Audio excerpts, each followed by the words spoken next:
गोंय भाजप सरकारान नवीन गोंय करपाचें स्वप्न पळयलां. तांचें तें नवीन गोंय कशें आसतलें हाचें उदाहरण गोंयकारांनी नवीन वर्साच्या पयल्या म्हयन्यानच अणभव घेतला, अशें विजय सरदेसाय म्हणटा. पुलिशेचेर हल्लो करप, आमदारा कडेन खंडणी मागप, एका पंच वांगड्यान मंत्र्याच्या भावाच्या धमकेक कंटाळून जीव वगडावप अशे साबार गजाली गोंयांत घडल्यात. तेंच गोंय भाजप सरकाराचें नवीन गोंय आसा, अशें आमदार सरदेसाय म्हणटा. Mostly we hear ministers extorting. Now when somebody is extorting from the minister, you have a very, see, But they accused her from Maharashtra. many things are happening. You have guys who are coming in, being welcomed as ministers in Goa. They are taking all your hospitality and going back. You are having different cases. You are having policemen beaten up by people. It has happened in this last 1 month. All these things have happened in the new year.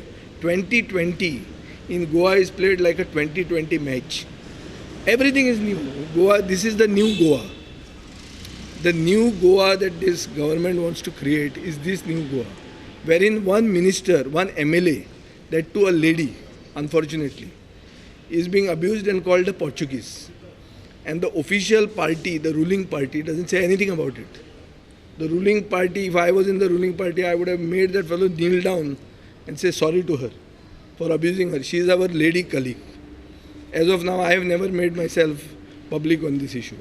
But I feel ashamed that a member of the Legislative Assembly, that too from the feminine gender, is being abused by an officer, and we don't have the self-respect to even condemn it and to even extract an apology.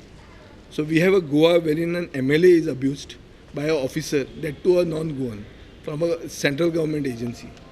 We have a police being beaten up by people. We have a minister being extorted by somebody else. We have a Nakli minister coming and taking our hospitality. So this is the new Goa. That is what we have in store in 2020.